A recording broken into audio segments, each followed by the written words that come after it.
Aloha, everyone. In Indian tradition, you always honor the environment, and I'm honored to be present in this beautiful environment, and it's going to serve as the backdrop for my talk today. So, thank you, trees. Thank you, wind, for always whispering in my ear. You give me all my best material. So, how is everyone? Did you enjoy the first video? Did you learn anything? If so, please share.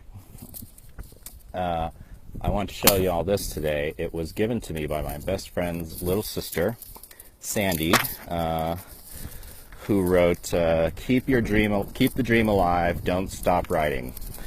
Queso. Sandy. Anyway, queso is a inside thing, but it means cheese in Spanish. So now that we know that, what are we going to talk about today? I don't know, but I'm sure it'll be rewarding. Let's let the wind pick the topic. Okay.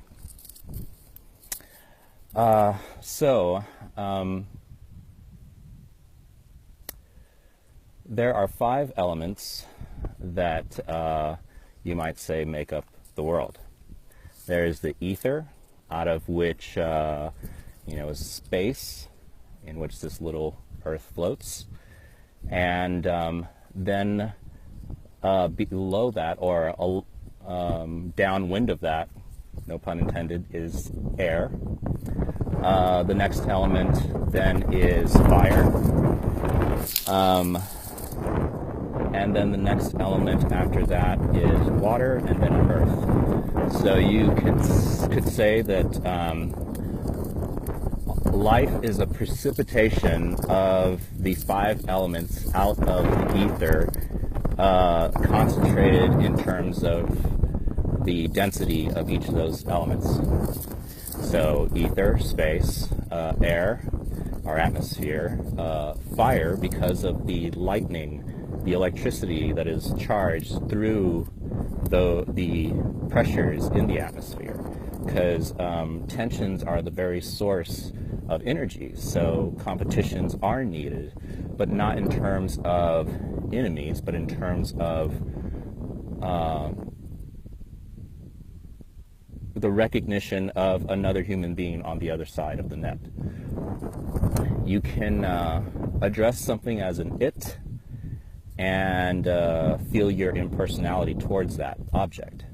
Or you can address something as a thou, and you can feel the psychology in your mind change.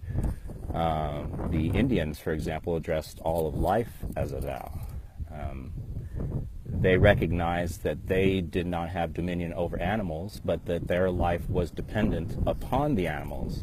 So they regarded the animals as a higher being than themselves, because if it weren't for the animal sacrificing its life, they could not feed their children. So they had a different mindset than the one that is popular today.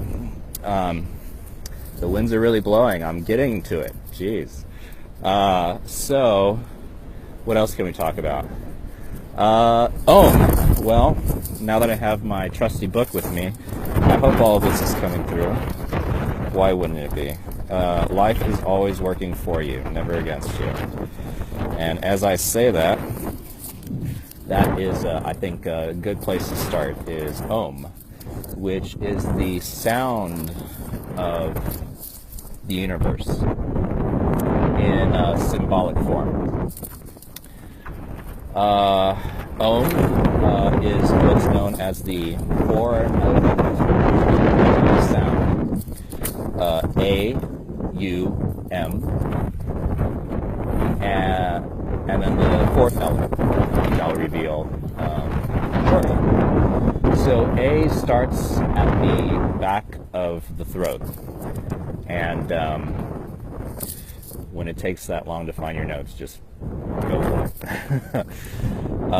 A starts off at the back of the throat. That is coming into being. out of silence, boom, all of a sudden there's an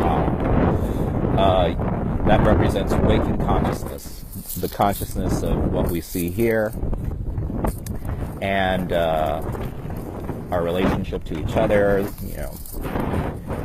and that is the first letter, Ah. It represents coming into being, creation. U fills the mouth. That U, it represents dream consciousness. So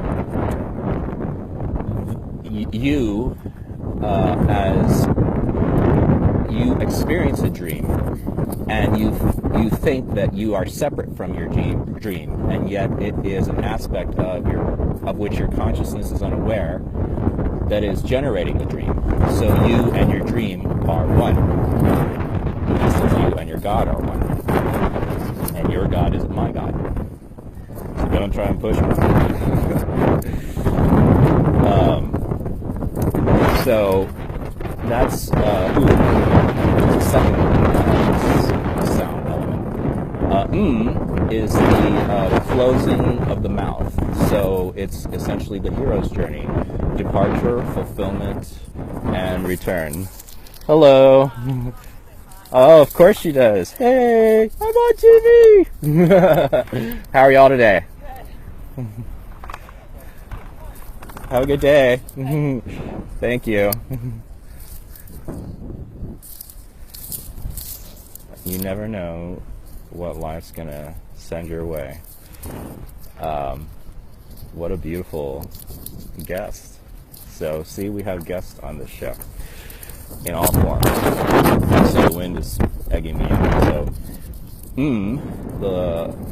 is the closing of the mouth. That means going back out of being.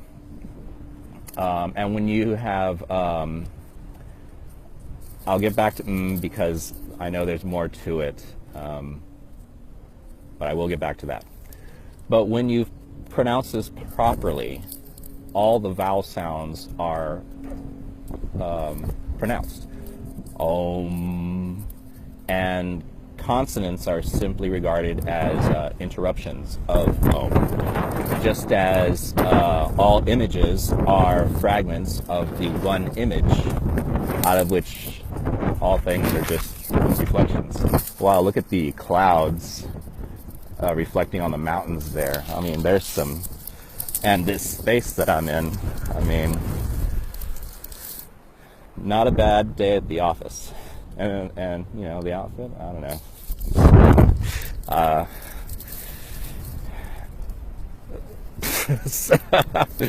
Okay, back to Om.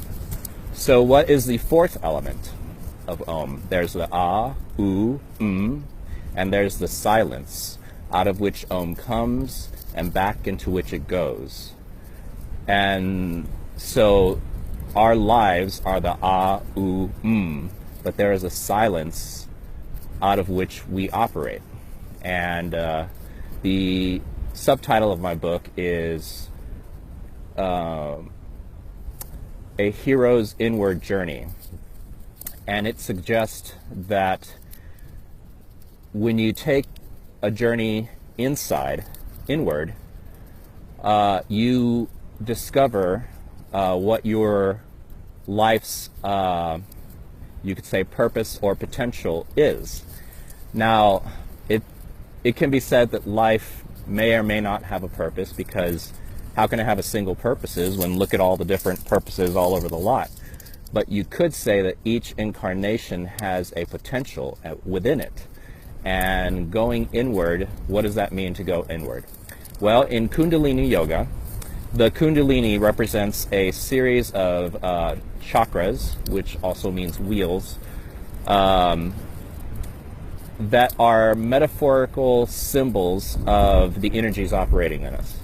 I have it in my notes, in fact. The first chakra is at the base of the body. It's called Muladhara, and it compels the human spirit to just cling on to life. There's no innovation taking place here. You're just clinging on to sheer life, doing whatever it is just to get by. The second chakra is at the sex organs, and it is called Svadhisthana, I think. I'll check my notes. But that is the impulse to procreation. Projecting yourself onto the world, you might say. And oh, look at that catch. The one that almost got away.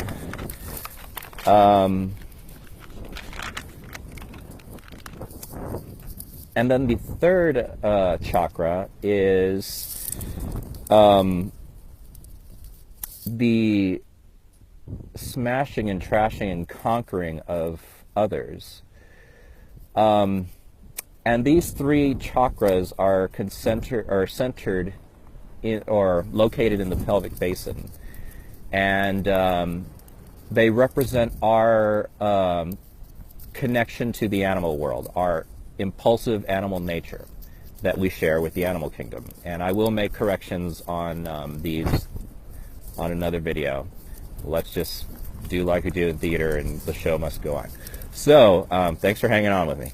And it's not until you get to the level of the fourth chakra, which is located at the heart, you know, that adage that says Jesus wore his heart on his sleeve. Well, the sleeve is at the heart chakra level. And what that is the awakening of compassion. It is a spiritual rebirth of spiritual man out of animal man. And that is when we awaken to compassion through harmonious relationships in participating in the sorrows of life with the one across from you. How are y'all today? Beautiful, isn't it? Oh, it's gorgeous. Yeah. Enjoy. Thank you. So, it is a spiritual birth. You know, you can take the religious symbols literally and think about Jesus Christ and how he suffered and all of that, when, as an alternative suggestion, what that suffering could be symbolic of is what ought to be going on in you. Have you died to your animal nature and been reborn as a human incarnation capable of compassion towards him who is your enemy? You know, Christ didn't say, don't have enemies. He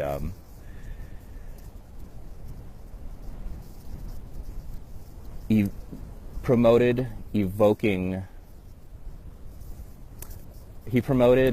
not criticizing your enemy, but removing the critical element in yourself. And first.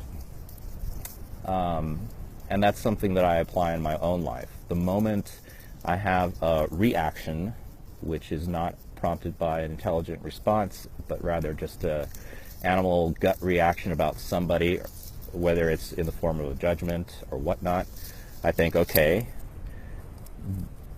this reaction has nothing to do with that individual. What does the fact that I'm judging them saying about me?